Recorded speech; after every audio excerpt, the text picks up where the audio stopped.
আল্লাহ রাব্বুল আলামিন ঘোষণা দিলেন, আমি যখন কোন জনপদকে ধ্বংস করতে চাই তখন ওই জনপদের বিত্তশালী লোকদের ভালো কাজের আদেশ করি। কি কাজের আদেশ করে? তখন তারা ওই সমাজে ভালো কাজ না করে নেতৃত্ব পেয়ে, ক্ষমতা পেয়ে, বড়ত্ব পেয়ে, সবার ভালোবাসা পেয়ে, সম্মান ইজ্জত পেয়ে তখন সেখানে ভালো কাজ প্রতিষ্ঠিত না করে আরো অন্যায় কাজ প্রতিষ্ঠিত করে। আল্লাহ গ্যারান্টি দিচ্ছেন, তাহলে যখন এই কাজ যেই সমাজে যেইখানে অবস্থান করে শুরু হয়ে যায়, আমি আল্লাহ ওই জনপদকে ধ্বংস করে দেই, সম্পূর্ণরূপে বিনাশ করে দেই। জোরে বলেন নাউযুবিল্লাহ। বাস্তব প্রমাণ পাইছেন কি পান নাই? ক্ষমতা বেশি দিন থাকে না, ক্ষণস্থায়ী। এখন আছে, একটু পরে নাই। কখন যে ক্ষমতা হারাইয়া যাবে, তখন কোন দিক দিয়ে পালাবো কোনো খোঁজ খবর পাওয়া যাবে না।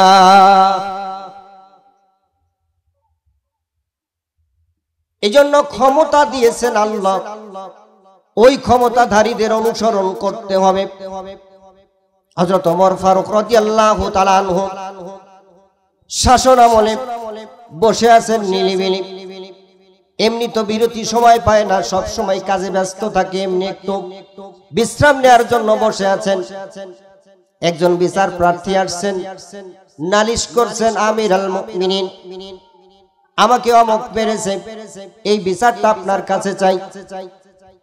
আমির আল মুমিনিন তখন যখন তিনি একটু স্থির ছিলেন, আরাম নিচ্ছিলেন, স্বস্তি নিচ্ছিলেন, এমন সময় নালিশ যখন করেছে, ওমর ফারুক রাদিয়াল্লাহু তাআলা আনহু রাগ করেছেন। রাগ তো স্বাভাবিক, মানুষের হতেই পারে।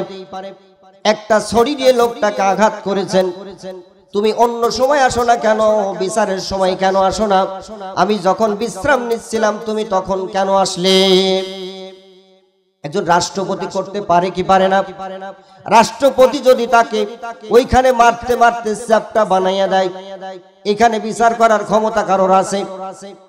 মাত্র দুইটা বাড়ি দিয়া বিচার প্রার্থী কান্না করতে করতে চলে যায়। অর্ধ পৃথিবীর রাষ্ট্রপতি চিন্তা করে, যেই ওমরের কোনো খবর ছিল না, খোঁজ ছিল না, ক্ষমতা ছিল না, মুসলমানের নাম খাতায় ছিল না, সেই ওমরকে আল্লাহ হেদায়েত দিয়েছেন, রাসূলের উম্মত বলে কবুল করে নিয়েছেন। আজকে অর্ধ পৃথিবীর রাষ্ট্রপতি আল্লাহই বানিয়েছেন। কে বানিয়েছেন? জোরে বলেন, কে বানিয়েছেন? এজন্য আল্লাহ যখন আমাকে অর্ধ পৃথিবীর রাষ্ট্রপতি বানিয়েছেন, এখানে আমি রাগ করে একজন সাধারণ প্রজা, সে আমার কাছে বিচার চাইতেই পারে কি পারে না? জোরে বলেন, পারে কি পারে না? শয়তান আমাকে রাগিয়ে দিয়েছে, রাগের মাথায় আমি তাকে দুইটা বাড়ি দিয়েছি। মুসলিম শরীফের বড় একটা হাদিস আছে, যেই হাদিসে রাসূল বলেন, বান্দার হক যদি বান্দা দুনিয়ার থেকে মাফ করে না আসে, কিয়ামতের দিন ওই বান্দার হক আদায় করে নেবে তার আমলের বিনিময়। আমি ওমর অর্ধ পৃথিবীর খলিফা, জীবনে যত আমল করেছি এই দুইটা বাড়ি দেওয়ার কারণে। এই বান্দা যদি কিয়ামতের দিন দাঁড়িয়ে যায়, আমি ওমরের জীবনের আমলগুলো যদি চেয়ে নিয়ে যায়, সেদিন ফকির হয়ে জাহান্নামে যাওয়া লাগবে। চিন্তা করতে করতে পেরেশান হয়ে গেছেন। একজনকে ডাক দিয়েছেন, জলদি আসো, যাও সেই লোকটাকে তালাশ করে বের করে আনো আমার সামনে। লোকটাকে যখন তালাশ করে বের করেছে, যখন লোকটাকে বলেছে, তোমাকে আমির আল মুমিনিন ডেকেছে, লোক খুশি না বেজার? জোরে বলেন, খুশি না বেজার? ভয়ে কাঁপতেছে। খুশি। রাষ্ট্রপতি দুইটা বাড়ি দিয়েছে, ও মনে করেছে এই বাংলাদেশের এদের মতো ডাক দিয়েছে মানে এইবার চারটা দেবে। ওইবার দুইটা দিয়ে হয়তো হয় না, আবার চারটা দেবে। কাঁপতেছে ভয়, এইবার গেলে মনে হয় শাস্তি আরো বেড়ে যাবে। অনুসরণ কাকে বলে? মুমিনদের অনুসরণ করলে ইমানে বৃদ্ধি হয় না কমতি হয়। এজন্য লোকটি ভয়ে ভয়ে ওমর রাদিয়াল্লাহু তাআলা আনহুর কাছে এসে হাজির। লাব্বাইকা আমির আল মুমিনিন, আমি হাজির, বলুন কি করতে হবে? আমির আল মুমিনিন হযরত ওমর ফারুক রাদিয়াল্লাহু তাআলা আনহু যেই ছড়িটা দিয়ে বাড়ি দিয়েছিলেন ওই ছড়িটা হাতে উঠিয়েছেন। লোকটা এবার কাঁপতেছে না হাসতেছে, ভয়ে কাঁপতেছে, এবার মনে হয় আবার বাড়ি দেবে। আমিরুল মুমিনিন হযরত ওমর ফারুক রাদিয়াল্লাহু তাআলা আনহু এই ছড়িটা ওই ব্যক্তির হাতে তুলে ধরেছে, নাও, হাতে তুলে নাও, দুনিয়ার জিন্দেগিতে বান্দার হক আদায় করে নাও। আমি তোমাকে 2টা বাড়ি দিয়েছি, আমার মেজাজটা ঠিক ছিল না। কিয়ামতের দিন আল্লাহ যদি আমাকে জিজ্ঞাসা করবে, আমিরুল মুমিনিন, একজন প্রজা তোমার কাছে বিচার চেয়েছিল আর তুমি তাকে লাঠি দিয়ে চার্জ করেছিলে, বাড়ি মেরেছিলে। বান্দা যদি সেদিন কিয়ামতের দিন কঠিন মুসিবতের দিনে আল্লাহর কাছে মামলা দায়ের করে, রব্বুল আলামিন ওই 2টা বাড়ির বিনিময়ে ওমরের জিন্দেগীর সমস্ত আমল আমাকে দিয়ে দিতে হবে, আল্লাহ দিয়ে দেবে। কারণ অন্যায়ভাবে কারোর উপরে জুলুম করলে এটা আল্লাহ সহ্য করতে পারে না, এবং বান্দার হক বান্দা ছাড়া আল্লাহ মাফ করবে না। যত মানুষের উপরে এই দেশে জুলুম হয়েছে, জুলুম করতে করতে শেষ পর্যন্ত এই দুনিয়া থেকেও চলে গেছে, নজির আছে না নাই? জোরে বলেন আছে না নাই?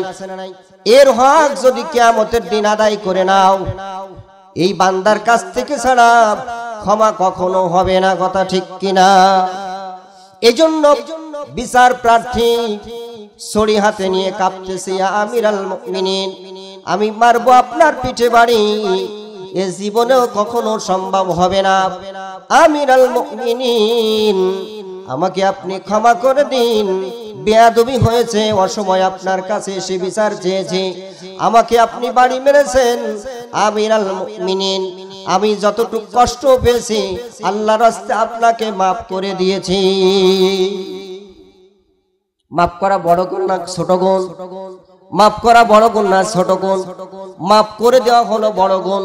কোন বান্দা যদি কোন বান্দাকে এই দুনিয়ার জমিনে মাফ করে দেয়, আল্লাহ রব্বুল আলামিন কিয়ামতের দিন ওই বান্দাদের গুনাহগাতা মাফ করে দিবে। এইজন্য নবীজি আমার তায়েফের দিকে যাচ্ছিলেন, তায়েফের ময়দানে ওই নেতৃস্থানীয় মাতুব্বরগণের বাড়ি যে বলতেছেন, ভাইয়েরা, ইসলামের দাওয়াত দিলাম, আপনারা কবুল করুন, লা ইলাহা ইল্লাল্লাহ মুহাম্মাদুর রাসূলুল্লাহ। কালিমা গ্রহণ তো করলই না, এরা তিরস্কার করলো, ব্যঙ্গ করলো।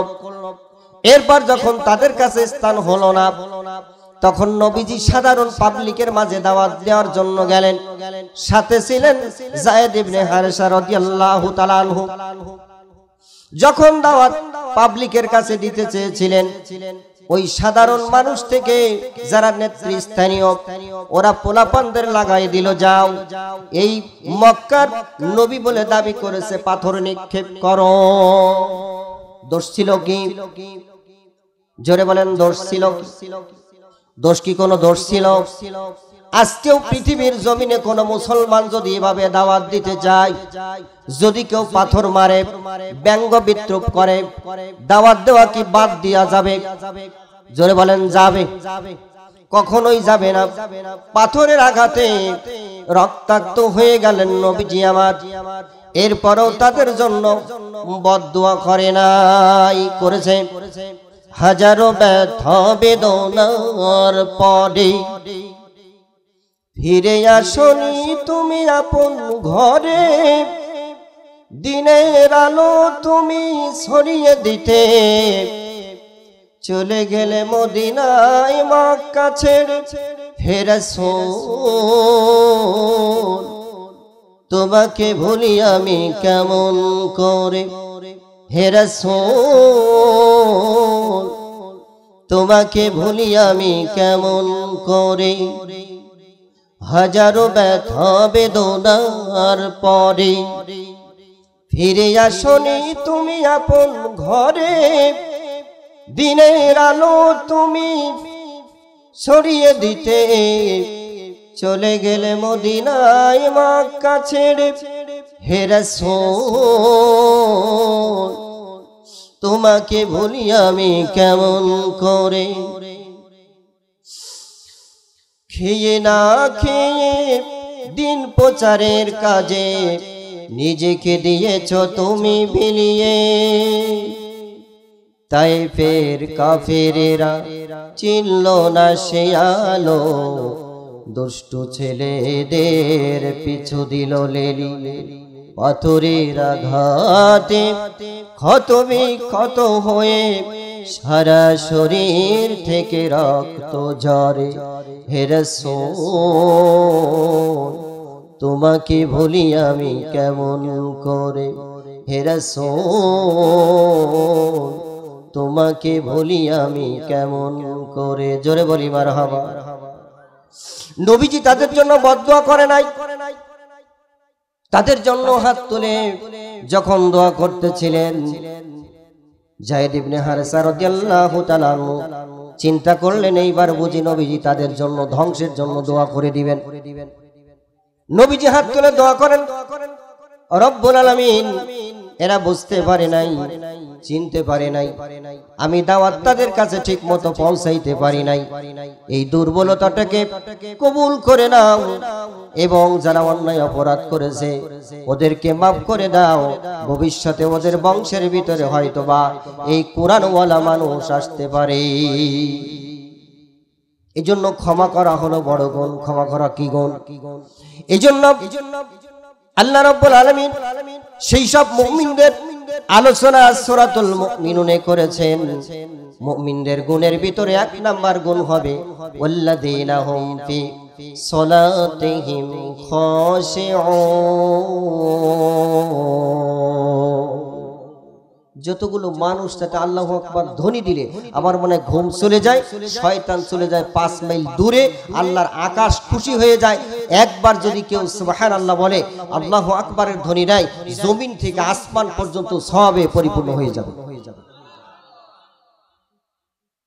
এজন্য আল্লাহ রাব্বুল আলামিন ওখানে ঘোষণা দিলেন, ওমান খাফাত মাওয়াজিনুহু ফাউলাইকাল্লাযীনা খাসিরু আনফুসাহুম ফি জাহান্নাম খালিদুন।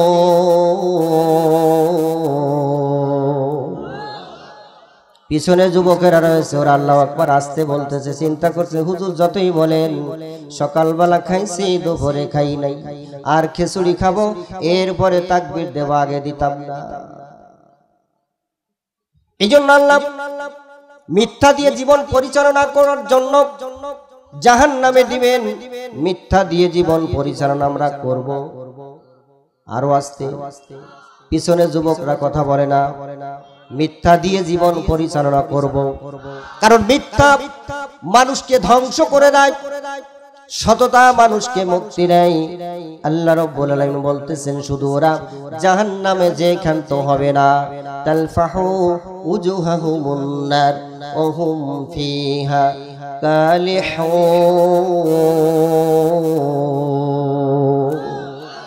পিছনের আওয়াজ এখনো পাই নাই। মুসলমান কোরআনের আয়াত পড়লে কান দিয়ে শুনবে, মগজ দিয়ে বুঝবে, আল্লাহু আকবারের ধ্বনি দিবে। যে আল্লাহু আকবারের ধ্বনিতে ওই ভারতে বসে গৌর গোবিন্দর রাজ সিংহাসন কেঁপে উঠেছিল, বাংলার জমিনে ইসলাম কায়েম হয়েছিল। আল্লাহ রাব্বুল আলামিন বলেন, সেদিন তাদের জাহান্নামে গিয়ে চেহারা পুড়ে কুৎসিত কদাকার হয়ে যাবে, কালো হয়ে যাবে, পড়তে পড়তে কালো হয়ে যাবে। যখন এই অবস্থা হয়ে যাবে তখন আল্লাহ ওদের জিজ্ঞেস করবেন, আলাম তাকুন আয়াতি তুতলা আলাইকুম ফাকুনতুম বিহা তুকাযযিবুন।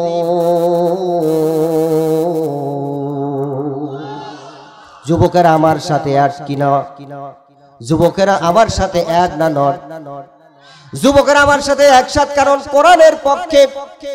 কোরআনের পক্ষে যদি থাকতে পারি, এ জীবন যদি কোরআনের জন্য যায়, সোজা সুজি আল্লাহর জান্নাতে।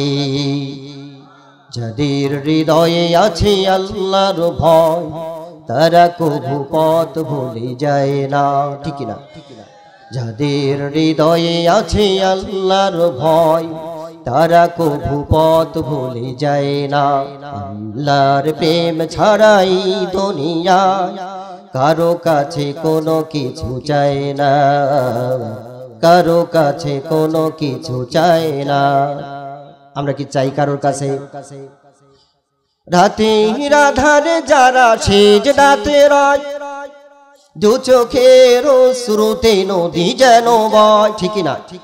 রাতের আধারে যারা সেজদাতে রয়, দু চোখের শ্রুতে নদী যেন বয়। সলোনার হাত সানি যতই আসো, সলোনার হাত সানি যতই আসো, পিছনে ফিরে ও তাকায় না। হাজারো ঝড়, হাজারো বৃষ্টি, হাজারো মার, অনেক মাহফিল গত বছর করতে পারি নাই দৌড়ের পর। গত বছর এই সময় দৌড়ের পর মাহফিল বন্ধ, দৌড় দাও হুজুর দেখো দৌড়ায়। কিছু মানুষ টিটকারি মারে, ঠাট্টা করে। আল্লাহ সে কথা নোট করে বলে দিচ্ছেন, ফাত্তাখাসতুমুহুম সিকরিয়া হাত্তা আনসাউকুম যিকরি ওয়া কুনতুম মিনহুম তাদহাকুন। আল্লাহ নোট করে পাঠিয়েছেন, ও দুনিয়ার মুসলমানেরা, যারা বলতো যে ইন্নাহু কানা ফারিকুম মিন ইবাদি ইয়াকুলুনা রাব্বানা আমান্না ফাগফির লানা ওয়ারহামনা ওয়া আনতা খায়রুর রাহিমিন।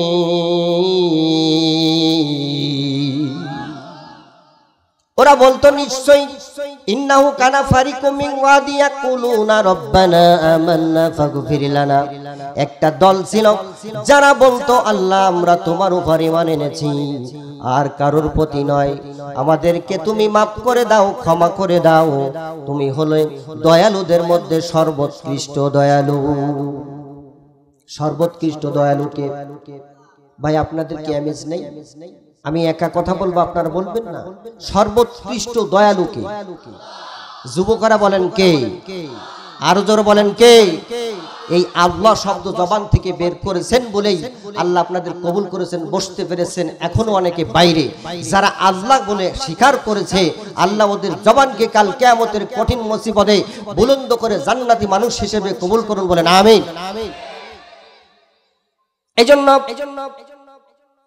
আল্লাহ রাব্বুল আলামিন বললেন, একটা দল ছিল যারা বলতো ইন্নাহু কানা ফারিকুম মিন ইবাদি ইয়াকুলুনা রাব্বানা আমান্না ফাগফির লানা ওয়ারহামনা ওয়া আনতা খায়রুর রাহিমিন। ওই দলে বলতো আল্লাহ তো আমরা তোমার উপর ঈমান এনেছি, আমাদেরকে তুমি আল্লাহ মাফ করো, ক্ষমা করো, তুমি দয়ালুদের মধ্যে সর্বোৎকৃষ্ট দয়ালু। যখন তারা এক আল্লাহতে বিশ্বাস করত, আল্লাহর আইন জমিনে প্রতিষ্ঠিত হোক, তারা কাজ করার জন্য মাঠে নেমেছিল, তখন তোমরা ক্ষমতায় ছিলে। আর যখন মৌলবীদের মাহফিল গুলো বন্ধ করে দিয়ে বলতে ফাত্তাখাসতুমুহুম সিকরিয়া হাত্তা আনসাউকুম যিকরি ওয়া কুনতুম মিনহুম তাদহাকুন, তখন তোমরা বলতে ওদের উপহাসের বস্তু বানিয়ে রেখেছিলে, এমনকি ওদের উপহাস করার কারণে আমার স্মরণ পর্যন্ত তোমাদেরকে ভুলিয়ে দিয়েছিল। অতএব তোমরা তো তাদের নিয়ে হাসি তামাশাই করতে। গত বছর এই সময় মৌলবীদের নিয়ে হাসি তামাশা চলেছে। আর জুলাই মাসের 5 তারিখ থেকে 6 তারিখ 7 তারিখে যখন আমি মসজিদে যাই, দেখি আমার দাদা বাবুরা সাইড দেয়, অথচ 4 তারিখেও হরেন বাজাই দাদা বাবু সাইড দেয় না। এটা হলো জ্বলন্ত প্রমাণ। এজন্য হাসি তামাশা এটা করবে। মৌলবীদেরকে নিয়ে হাসি তামাশা করে কারা? যারা আল্লাহর আইন চায় না। আল্লাহর আইন যদি জমিনে প্রতিষ্ঠিত হয়, একজন গরিব দুস্থ মানুষের কাজ করার জন্য 5000 টাকা জীবনেও দেওয়া লাগবে না। কারণ সরকারি কোষাগার থেকে বাজেট হবে, চৌকিদার পর্যন্ত পৌঁছে যাবে। যদি শোনা যায় চৌকিদার 5000 টাকার থেকে একটা টাকা চুরি করে প্রতিষ্ঠিত হোক, কথা ঠিক কিনা? এই দুর্নীতিরা কখনো চায় না বাংলাদেশে কোরআনের আইন চালু হোক, কথা ঠিক কিনা? সুদখোরেরা কখনো চাবে না যে মৌলবীরা ক্ষমতায় যাক, কারণ শূন্যপতি থেকে কোটিপতি হওয়া যায় এমন নজির ইসলামে আপনি খুঁজেও পাবেন। যেই নামধারী মুসলমানেরা মুসলমান শুধু নাম ধরেছে, কিন্তু মুসলমানের কার্য বিবরণী কি এটা এখনো বোঝে নাই। মিথ্যা দিয়ে জীবন পরিচালনা করতেছে, জাহান্নাম কিনে নিচ্ছে।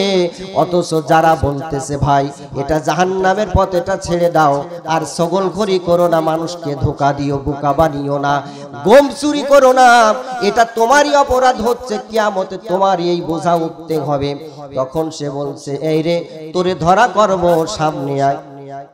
আছে না নাই? বিচারক কেমন? আপনি ক্ষমতায় থেকে কি করবেন? যদি আপনি ক্ষমতা চ্যুত হয়ে যদি দেশে না থাকতে পারেন, জায়গায় থাকতে না পারেন, তাহলে আপনি এত বছর ক্ষমতায় থেকে কি দেখালেন? ক্ষমতায় থাকবেন, মানুষ আপনাকে চাবে, আপনি ক্ষমতা ছেড়ে দেবেন, জনগণ বলবে না আমরা আপনাকে কখনোই ছাড়ব না। ইতিহাস দেখেন, কৌশল দেখেন। ফেরাউন মাত্র তরমুজের ব্যাপারী, সেখান থেকে গোরস্থানের দারোয়ান, টাকা জমেছে। ফেরাউন চিন্তা করলো এখন সুযোগ এসেছে, সময় এসেছে, বুদ্ধি কাজে খাটাতে হবে। সুবুদ্ধি না কুবুদ্ধি? জোরে বলেন, সুবুদ্ধি না কুবুদ্ধি? কুবুদ্ধি মাথার ভিতরে, বাইরে চাকচিক্য।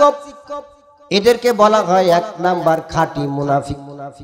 দাউদ আলাইহিস সালাতু ওয়াস সালাম, মনে রাখবেন পয়েন্টগুলো, সমস্ত পয়েন্টগুলো থেকে আবার বের করব। জবর কিতাব তেলাওয়াত করতেছেন, সাগরের মাছ সব এক জায়গা হয়ে গেছে। কিছু লোক জাল পেতেছে, একটা দলে বলল খবরদার, তারা কিতাব শুনতে আসছে, জাল পেত না, এটা অন্যায়, মাছ আজকে ধরো না। ওরা ছিল ওদের বিরোধী। ওরা বলল ঠিক আছে, কৌশল করব, মাছ আজকে ধরবো না, বেড়া দিয়ে রাখবো, আগামীকাল ধরবো। এটা সুবুদ্ধি না কুবুদ্ধি? একটা পাঠি বলল মাছ মারা যাবে না, ধরা যাবে না।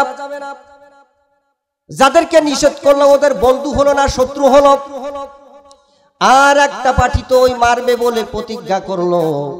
আর একটা পার্টি মাঝখানে যারা বলল যে যা করে করুক গা, কাউরে কিছু কব না, লা ইলাহা। আল্লাহ রাব্বুল আলামিন সেই পার্টিকে বানর বানিয়ে দিলেন। এটা তাফসীরের ঘটনা, কারণ এটা মাহফিল হলো তাফসীরুল কোরআন মাহফিল। বানর বানিয়ে দিলেন তৃতীয় পক্ষকে। যারা বাধা দিয়েছিল তারা ওদের কাছে শত্রু হলেও আল্লাহর কাছে তারা বন্ধু হয়েছে। আর যারা বলে যে যা করে করুক গা, কাউরে কিছু কব না, মাহফিল থেকে পালিয়েও বেরোবো না, চলবা বাকি সারা বছর মাহফিল করবো, অভাব নাই। কিন্তু মাহফিলের পর মাহফিল দাবড় খেতে হয়েছে গত বছর এই সময়। এজন্য মুসা আলাইহিস সালাতু ওয়াস সালাম যখন নীল নদী পার হলেন, বিরোধী ছিলেন কে? জোরে বলেন, ফিরআউন। ওর নাম ছিল রামসিস, ফেরাউন উপাধি। এই রামসিস যখন মুসার বিরুদ্ধে লেগে গেল, ওরে মেরে দিতে হবে। আর হেফাজত করবেন কে? নদী পার করে আল্লাহ দেখাইয়া দিলেন ফেরাউন তোর সমস্ত ক্ষমতা ওই সাগরের মাঝখানে ডুবে গেল। এটা কি বাস্তব প্রমাণ নাকি অবাস্তব? পার হয়ে মুসা আলাইহিস সালাতু ওয়াস সালাম যতগুলো সাগরের ছিল, বনি ইসরাইল ছিল, সকলদেরকে হারুন আলাইহিস সালাতু ওয়াস সালামের কাছে রেখে গেল। 30 দিন রোজা রাখতে হবে অর্ডার দিয়েছিলেন কে? জোরে বলেন কে? যুবকেরা জোরে বলেন কে? আল্লাহ অর্ডার করেছিলেন মুসা 30 দিন রোজা রাখতে হবে, কার সন্তুষ্টিতে? কিন্তু 30 দিন রোজা পূর্ণ করে বেলা ডোবার আগেই গাছের লতা পাতা ঘাস দিয়ে দাঁত পরিষ্কার করে গালে গন্ধ কবে আল্লাহর কাছে কথা বলতে হবে। সময় অতিক্রম হয় নাই, কিন্তু আগেই মেসাক করার কারণে, আল্লাহর অর্ডার না আসার কারণে আল্লাহ বললেন মুসা আগে মেসাক করলে কেন, আরো 10 দিন রোজা রাখা লাগবে। হয়ে গেল কয়দিন? জোরে বলেন কয়দিন? কয়দিন? 10 দিন যখন বেড়ে গেল, এরপরে হারুন আলাইহিস সালাতু ওয়াস সালামের কাছে যাদেরকে রেখে গিয়েছিল আমি 30 দিন রোজা রেখে চলে আসব, তুর পাহাড় থেকে আল্লাহর আইন নিয়ে আসব, আল্লাহর কিতাব নিয়ে আসব, তোমরা ধৈর্য ধরো। এই হারুন আলাইহিস সালাতু ওয়াস সালামের সঙ্গে যারা ছিল ওপার থেকে পার হয়েছে, অনেকে সোনাদানা টাকা পয়সা গচ্ছিত ছিল, সেগুলো তো ফেরত দিতে পারে নাই। হারুন আলাইহিস সালাতু ওয়াস সালাম বললেন, এগুলো তোমরা একত্রিত করো, জমা করো, জমা করে তোমরা আগুনে নিক্ষেপ করে পুড়িয়ে দাও। এটা আমাদেরও নয়, তাদেরও নয়, তোমাদেরও নয়। একটা ব্যক্তি, তার হাতে কিছু মাটি ছিল, যেই মাটি ঘোড়ার ঘোরে যেখানে ঘোড়া পা দিয়েছিল সেখানে ঘাস জন্মাইতো। ও বুঝেছিল এর ভিতরে কিছু হিকমত রয়েছে, শয়তানদের বুদ্ধিটাকে পাকানো। ওখান থেকে কিছু মাটি হাতের ভিতর রেখেছিল। এবার হারুন আলাইহিস সালাতু ওয়াস সালাম বললেন, ওই মাটিটা তুমি নিক্ষেপ করো। ও বলতেছিল, আমি আপনার কাছে বলি, আপনি আল্লাহর কাছে দোয়া করেন, এরপরে আমি মাটি ফেলবো। আমি যেভাবে দোয়া করতে বলি সেইভাবে দোয়া করুন। হারুন আলাইহিস সালাতু ওয়াস সালাম দোয়া করলেন, আল্লাহ ওর নেক নিয়তকে কবুল করো, ওর নিয়তটা কবুল করো। ফেলে দেওয়ার সঙ্গে ওর মনের ভিতরে নিয়ত ছিল, এটা ফেলে দিলাম, এটা একটা গরুর বাছুর হয়ে যাবে। দোয়া করার সঙ্গে সঙ্গে নবীদের দোয়া বৃথা যায় না, একটা গরুর বাছুর হয়ে গেল। কি হয়ে গেল? একটা গরুর বাছুর। এটা মূর্তি, এটার কোনো জীবন ছিল না। পিছন দিক দিয়ে বাতাস গিয়ে মুখ দিয়ে বের হতো, একটা শব্দ হাম্বার মতো হতো। এবার ওই যে লোকগুলো দাঁড়িয়েছিল, কিছু কিছু লোক বলল, হারুন, তোমার মুসা আল্লাহকে ভুলে অন্য দিক চলে গিয়েছে, যার কারণে দেরি হচ্ছে, 30 দিনে পায় নাই। অতএব আমরা নির্দিষ্ট করেছি, এই যে হাম্বা করে এটাই আমাদের খোদা। জোরে বলেন, আরো জোরে, পিছন থেকে আরো জোরে বলেন, নাউযুবিল্লাহ। গরুর বাছুর কখনো খোদা হয়? এটা পাগলের পাগলামি নাকি মিয়া? কত শিক্ষিত মানুষ আছে, পরে অশ্ব ইল্ললে মিত্রবরানা তসপত্তনি দিব্যনি পুনস্তং দুদ্ধ হব আমি মিলং কবর ইল্লাল্লাহ আল্লাহ রাসূল মুহাম্মদ কং বরস আল্লাহ ইল্লাতি ইল্লাল্লাহ হোতার মিন্দ্র মহাসুরিন্দ্র আল্লাহ জুরষ্টাং শ্রেষ্টাং পরমাং পুণ্যমল্লা মদল্লে বুকমে ককম আল্লাহ বখনিকক্তম অং শান্তি। জোরে ঘন্টিতে বাড়ি মারো। আল্লাহর প্রশংসা, ভূয়সী প্রশংসা, রসুলের প্রশংসা করতেছে যখন ঘন্টিতে বাড়ি দেয়, তখন যাতে করে আমার জাতিরা বুঝতে না পারে আসলে মেন হলো আল্লাহ এবং আল্লাহর রাসূল, যাতে বুঝতে না পারে। অনেক শিক্ষিত জনতা এই মূর্তির সামনে মাথা নত করে, কি জ্ঞান বুদ্ধি আল্লাহ তাদের দিয়েছে আমার বুঝি আসে না।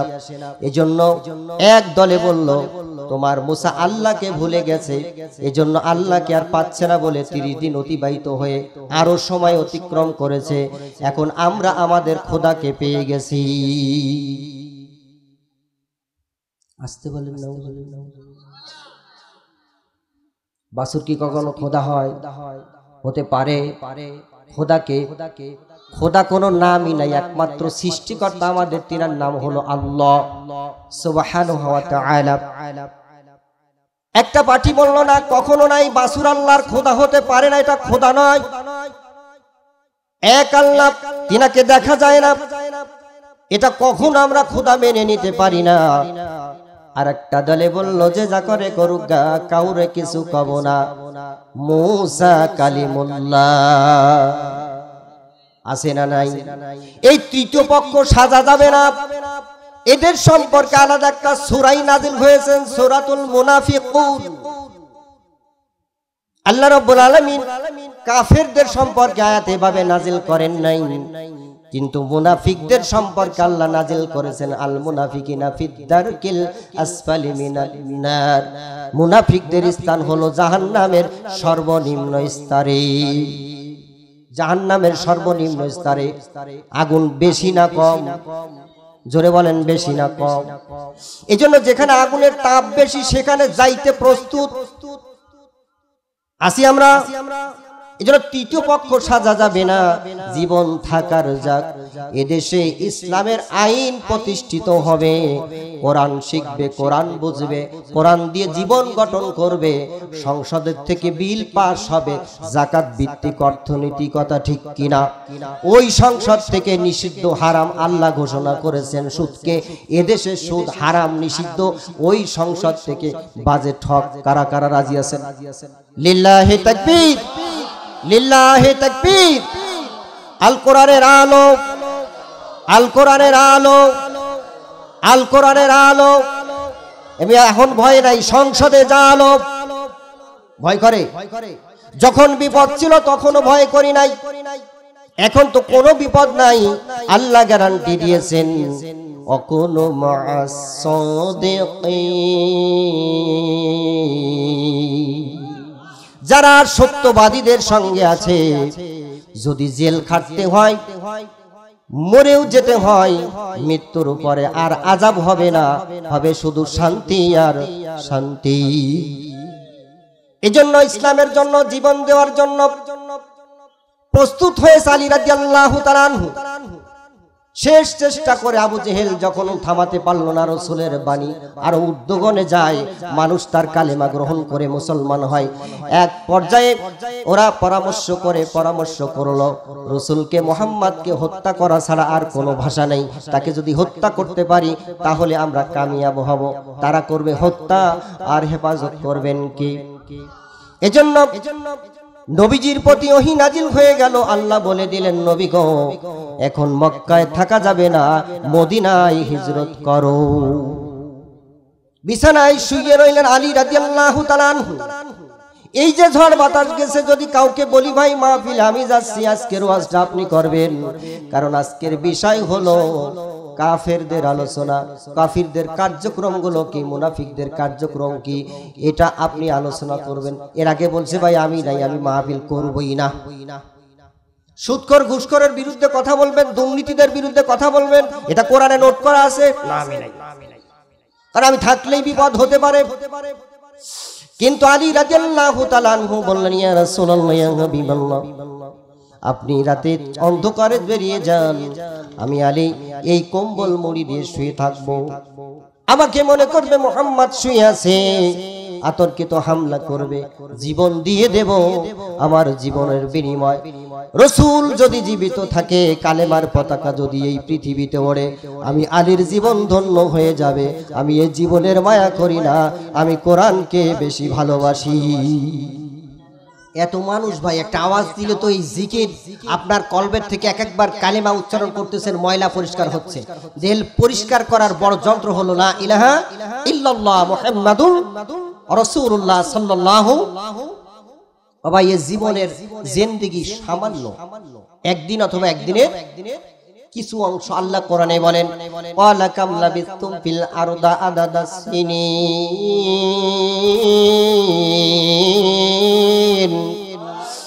আল্লাহ বলবেন, বলো তো তোমরা পৃথিবীতে কত বছর কাটিয়ে এসেছো? এরা বলবে, আমরা পৃথিবীতে ছিলাম একদিন অথবা একদিনের কিছু অংশ, আর যত অংশ আছে, সময় আছে, সমস্ত সময়টা মৃত্যুর পরে। এখন চিন্তা করেন, যেই সময়টা অনন্তকালের জন্য, মৃত্যুর পরে সেই জায়গার জন্য পাগল হওয়া ভালো নাকি ক্ষণস্থায়ীর জন্য পাগল হওয়া ভালো? এজন্য স্থায়ী জায়গার জন্য আলী রাদিয়াল্লাহু তাআলা আনহু বিছানায় শুয়ে পড়েছে কম্বল মুড়ি দিয়া। আতর্কিতে যদি হামলা করে, আমার জীবন যদি চলে যায়, রাসূল যদি জীবিত থাকে, এটাই আমার জীবনের সাফল্য, এটাই আমার জীবনের আশা আকাঙ্ক্ষা, এটাই আমার মৃত্যুর পরে নাজাত হবে। আজকে যদি আমি বলি, ভাই আপনি আমার এই জায়গায় বসেন, এখানে একজন অস্ত্র নিয়ে আসবে আমাকে মারার জন্য, কয়জন লোক তালাশ করে পাওয়া যাবে? নবীজি রাতের অন্ধকারে বেরোলেন, এক টুকা দিয়েছে আবু বকর, লাব্বাইক ইয়া রাসূলুল্লাহ। 12টা-1টার সময় আবু বকর, তুমি একটা টোকা দেওয়ার সঙ্গে সঙ্গে দরজা খুলে দিলে, বুঝলাম না তুমি কি আবু বকর ঘুমাও না? আবু বকর রাদিয়াল্লাহু তাআলা আনহু বললেন, ইয়া রাসূলুল্লাহ, ইয়া হাবিবাল্লাহ, 6 মাস আগে আপনি বলেছেন সময় আসবে, এমন সময় হয়তোবা মক্কা ছেড়ে মদিনায় হিজরত করতে হতে পারে, চলে যাওয়া লাগবে রাতের অন্ধকারে, হয়তোবা তুমি প্রস্তুত থেকো। আমি আবু বকর ঘুমাবো, আর রাসূল বাসা থেকে বেরিয়ে আসে, আমাকে ডাকাডাকি করবে, আর কাফেরেরা টেরবে, আমার রাসূলকে মারবে। আমি আবু বকরের জীবনের থেকে আমার রাসূলের জীবনের মূল্য অনেক বেশি। এজন্য সেদিন থেকে আমি আর বিছানায় পেট লাগাই ঘুমাই না। আমি আবু বকর দাঁড়িয়ে দাঁড়িয়ে এভাবে কপটের সঙ্গে দরজার সঙ্গে 6 মাস যাবত দাঁড়িয়ে আছি, কখন আমার রসুল এসে ডাক দেয়, রসুলের সঙ্গে আবার হিজরত করে মদিনায় চলে যাব। শহর গোয়ার ভিতরে যখন ঢুকলেন 3 দিন 3 রাত ছিলেন। কয়দিন? 3 রাত 3 দিন ছিলেন। যখন গুহার মুখে চলে গেল আবু জাহেলের দল, ভিতর থেকে আবু বকর বলে, ইয়া রাসূলুল্লাহ, শব্দ তো পাচ্ছি, দেখা যায় এরকম ভাব, এখন উপায়? নবীজি বললেন, আবু বকর, এখানে আমরা 2 জন নয়, এখানে আমাদের পাহারার জন্য, হেফাজতের জন্য আমাদের আল্লাহ আছে। 3 দিন 3 রাত পরে যখন শহর গোয়া থেকে বেরিয়ে 5.5 মাইল উপরে উঠে কাবা শরীফের দিক তাকালেন, তাকাইয়া নবীজি আমার চোখের পানি মোবারক ছেড়ে দিলেন, দাড়ি মোবারক ভিজে ভিজে নিচে পড়তেছিল। যেই মাতৃভূমিতে জন্ম হয়েছে, যেই কাবা শরীফ তাওয়াফ করেছে, সেই কাবা শরীফ থেকে বিদায় নিয়ে হিজরত করে চলে যেতে হয়। দেশের মায়া, কাবা শরীফের মায়া। নবীজি চোখের পানি ছেড়ে দিয়ে বলেন, ও মক্কার কাফেরেরা, তোমাদের যন্ত্রণায় মক্কা ছেড়ে মদিনায় আমি নবীর হিজরত করতে হচ্ছে। তাকাইয়া কাঁদে আর বলে, কাবারে, আবার নবী যখন ফেরার মতো সময় হবে আমি ঠিকই ফিরব, মক্কার কাফেররা এক সময় নিশ্চিহ্ন হয়ে যাবে। বেরিয়ে গেছে, এরপরও ছাড় নয়। আবু জাহেল চিন্তা করে, মুহাম্মদ চলে গেছে, তাতে কি হয়েছে? সার্কুলার দিয়ে দিল, যেই ব্যক্তি মুহাম্মাদের জীবিত অথবা মৃত মাথাটা এনে দিতে পারবে তাকে 100 উট পুরস্কার দেওয়া হবে। লোকজন আর বসে আছে? আর বসে নাই। সোরাকা ঘোড়া নিয়ে ছুটেছে মুহাম্মদকে ধরার জন্য। সোরাকা যখন নবীজির কাছাকাছি চলে গেছে, নবীজি পিছন দিক তাকাইয়া দেখে সোরাকা ঘোড়া নিয়ে আসতেছে। 100 উট নেবে কয়টা? নবীজি আবার সোরাকার দিকে তাকাইয়া এবার আল্লাহর কোরআন তেলাওয়াত করা শুরু করলেন। ইযাতিল বুরুজ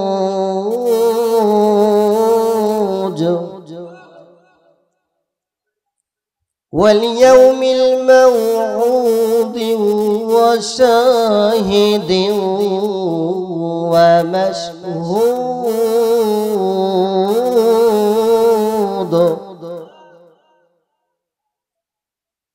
قتل أصحاب الأخدود।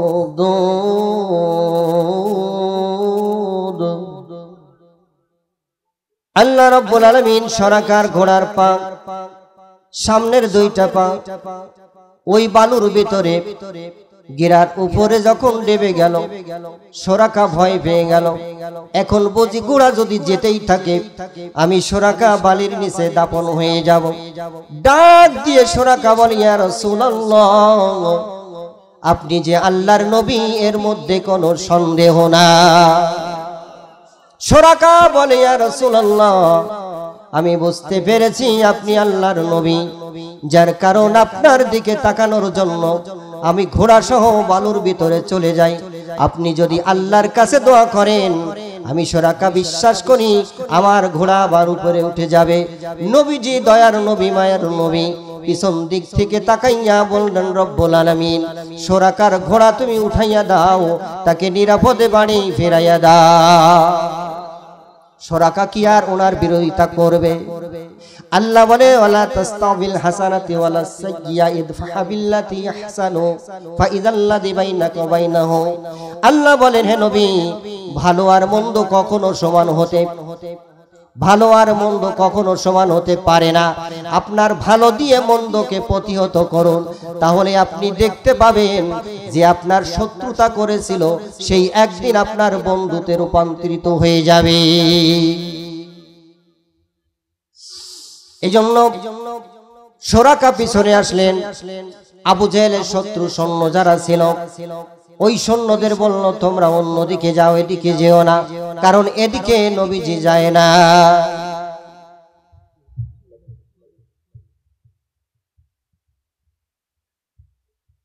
मोहब्बते जिक्र ला इलाहा इल्लल्लाह ला इलाहा ला इलाहा ला इलाहा इल्लल्लाह मुहम्मदुर रासूलुल्लाह। সকলে বলি সাল্লাল্লাহু। আমি সূরাতুল মুমিনুন থেকে আয়াত তেলাওয়াত করছি মাত্র দুইটা। কদ আফলাহাল মুমিনুন ওয়াল্লাযীনা হুম ফি সালাতিহিম খাশিউন ওয়াল্লাযীনা হুম আনিল লাগবি মুরিদুন। এক নাম্বার গুণ ছিল মুমিনের নামাজে খুশু আদায় করবে, নামাজ সঠিকভাবে নামাজ আদায় করবে। দুই নাম্বার গুণ হলো ওরা অনর্থক কথাবার্তা থেকে বিরত থাকবে। আলোচনা চলবে না বন্ধ হয়ে যাবে, চলবে না না বন্ধ হয়ে যাবে। এটা বাংলাদেশ মুসলমানদের দেশ, যুবকদের দেশ। যুবকরা এদেশে যদি অগ্রণী ভূমিকা পালন করে এদেশে ইসলামের পতাকা উড়বে। কোন একদিন এদেশের আকাশে কালিমার পতাকা দুলবে, সেদিন সবাই আল্লাহর কোরআন পেয়ে দুঃখ বেদনা ভুলবে। কোন একদিন এদেশের আকাশে কালিমার পতাকা দুলবে, সেদিন সবাই কোরআনের বিধান পেয়ে দুঃখ বেদনা ভুলবে। কোরআনের বিধান এমন। ওমর রাদিয়াল্লাহু তাআলা আনহু অর্ধ পৃথিবীর রাষ্ট্রপতি, দাঁড়ে দাঁড়ে দেখিয়ে খোঁজ নেয়। হয়তোবা কর্মচারীরা অবহেলা করতে পারে, কেউ বাদ থাকতে পারে, এই জন্য নিজে নেমেছে ফিল্ডে। চলতে চলতে মরুভূমিতে দেখে টিম টিম করে বাতি জ্বলছে। একটা তাঁবুতে দুইটা বাচ্চার কান্না কানে আসলো। নিজ কানে শোনা আর আরেকজনের কথা শোনা একরকম হয়।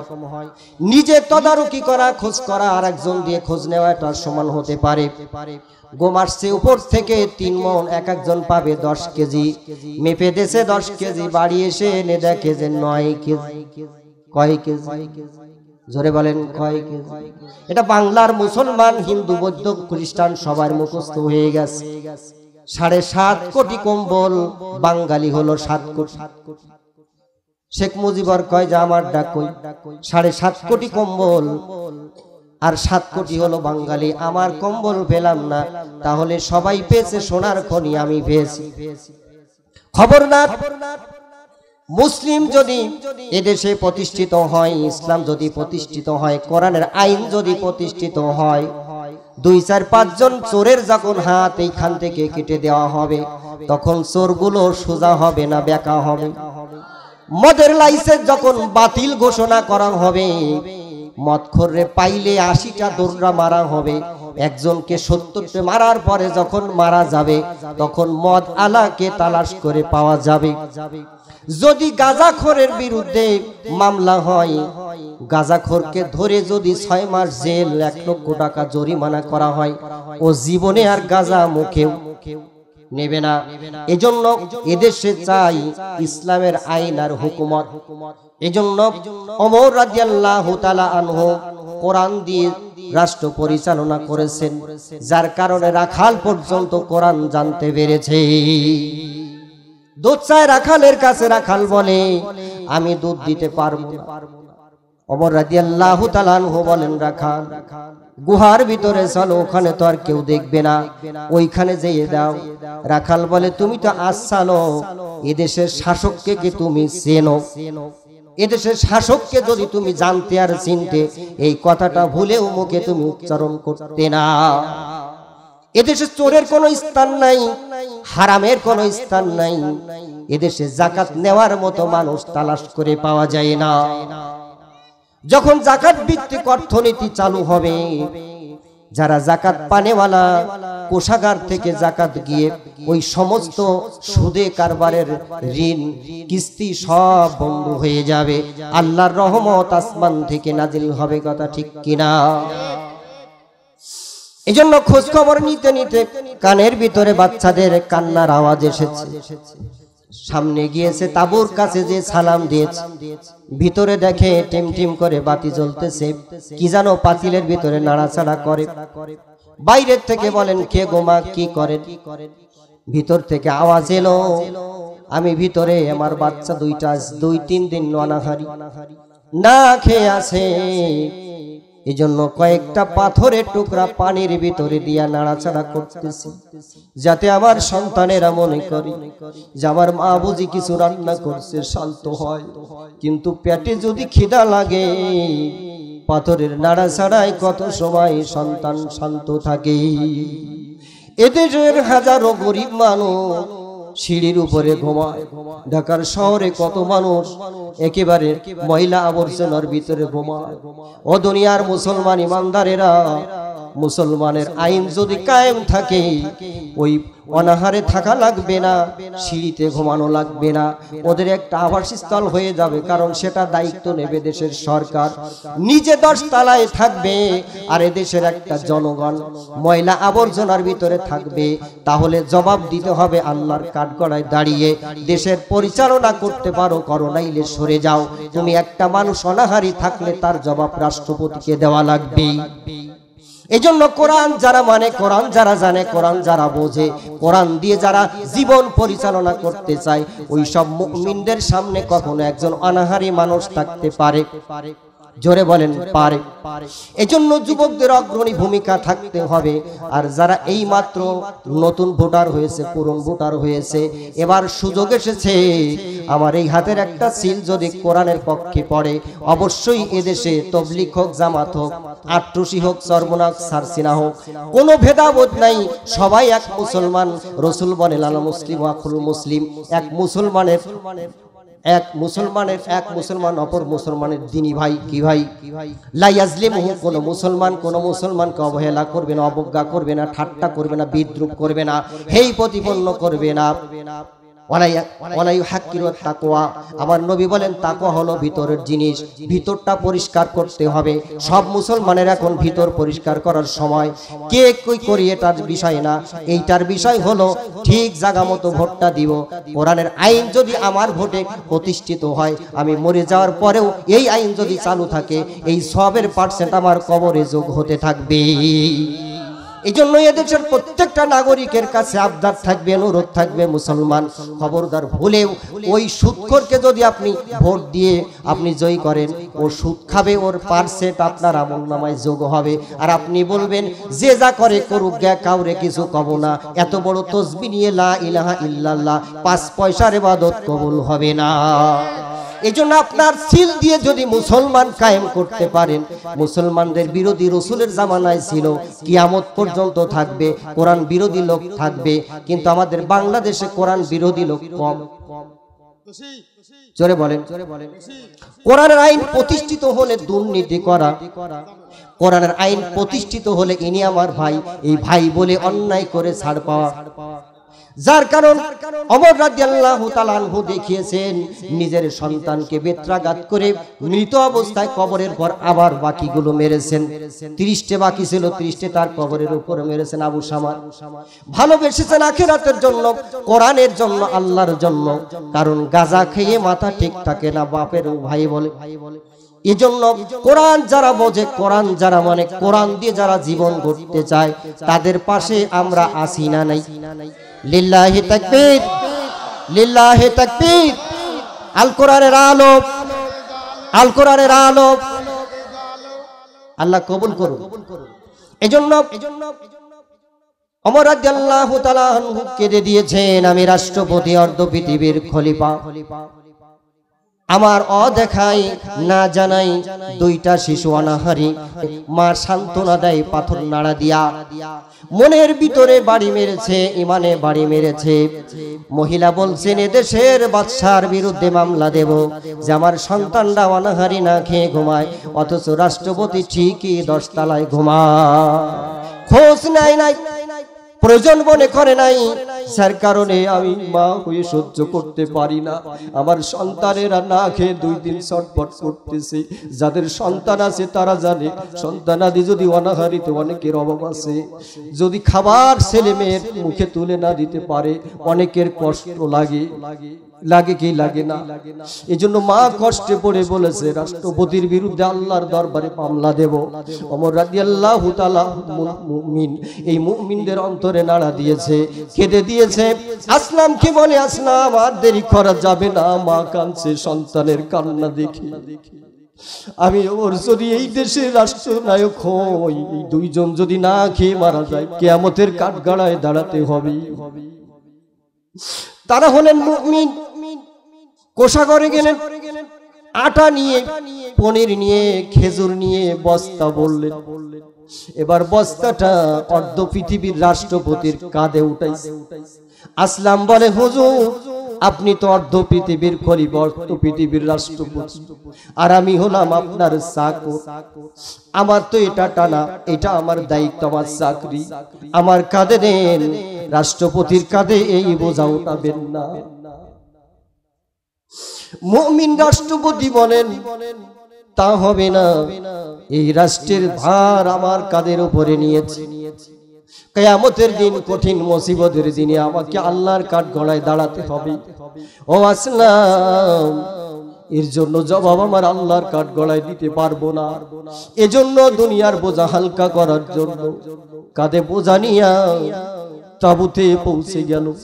আসলাম পেছন পেছনে আছে। বললেন, মা আপনি একটু সরে যান। মা সরে গেল। ওই পাতিলে কিছু খেজুর, কিছু পনির, কিছু আটা দিয়া ফুকিয়ে ফুকিয়ে আলো জ্বালাইতেছে, আগুন জ্বালাইতেছে। তখন এত সুন্দর ব্যবস্থা ছিল না। ফু দিতেছে, ধোঁয়া এসে দাড়ির ভিতর দিয়ে যায়, চোখ দিয়ে ধোঁয়া লেগে পানি বেরিয়ে যায়। অর্ধ পৃথিবীর রাষ্ট্রপতি আগুন জ্বালাইয়া খাবার তৈরি করিয়া ওই সন্তানদের মুখে নিজ হাতে তুলে দেয়।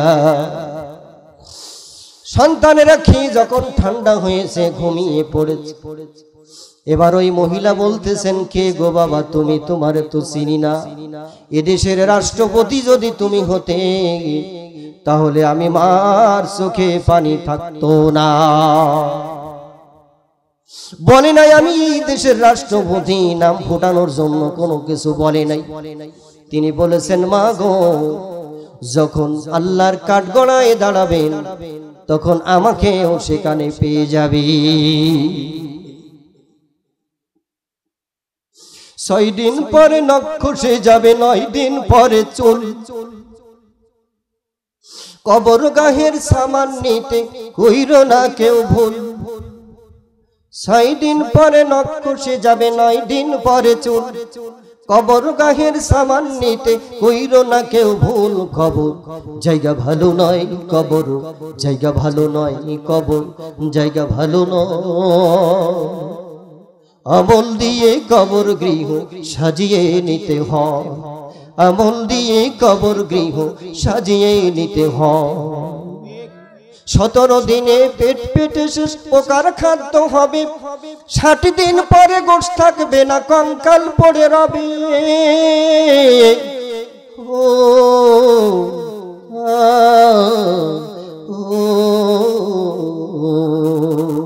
বাস্তব 17 দিনে পেট পেটে শেষ প্রকার খাদ্য হবে। 60 দিন পরে গোশ থাকবে না, কঙ্কাল পড়ে রবে। 90 দিনে হাড়গুলি সব, 90 দিনে হাড়গুলি সব আলাদা হয়ে রয়। কবর জায়গা ভালো নয়, কবর জায়গা ভালো নয়, কবর জায়গা ভালো নয়। আমল দিয়ে কবর গৃহ, সবাই বলে, সাজিয়ে নিতে হয়। আমল দিয়ে কবর গৃহ সাজিয়ে নিতে হয়। আজকে যে প্রোগ্রাম, মূলত সেই আয়াতটা আমি তেলাওয়াত করতে পারি নাই। আল্লাহ বলছেন ওয়া ইযা মাসাল ইনসানা দুররু দাআনা লিজামবিহি আও কাঈদান আও কাঈমা ফালাম্মা কাশাফনা আনহু দুররাহু মাররাতান লাম ইয়াদউনা ইলা দুররিন মাসা ওয়া কাযালিকা যুয়্যিনা লিল মুসরিফিনা মা কানু ইয়ামালুন। যারা কোরআন বোঝে তারা বুঝেছে আয়াতে কি বলছে। আল্লাহ বলছেন যখন মানুষ বিপদের সম্মুখীন হয় তখন শুয়ে বসে দাঁড়ানো অবস্থা আমাকে ডাকতে থাকে। এটা কার কথা? সূরা ইউনূসের 12 নম্বর আয়াত তালাশ করবেন, পেয়ে যাবেন। 11 পারায় আছে। আল্লাহ বলছেন যখন মানুষ বিপদের সম্মুখীন হয়, কষ্টে পড়ে, তখন শুয়ে বসে দাঁড়ানো অবস্থা আমাকে ডাকতে থাকে। যখন আমি তার ওই বিপদ দূর করে দেই তখন সে এমন ভাবে চলে যে এর আগে সে বিপদে পড়ে আমাকে ডাকেইনি। এভাবে যারা বারে বারে সীমা লঙ্ঘন করে আল্লাহ তাদের ব্যাপারে বলছেন তাদের ওই খারাপ রাস্তায় যাওয়ার রাস্তাটা আমি প্রশস্ত করে দেই, ওরা খারাপ রাস্তায় চলতেই থাকে। আল্লাহ যেন আমাদেরকে সুস্থ থাকতে অসুস্থতার মর্ম বোঝার তৌফিক দেন, বলেন আমিন।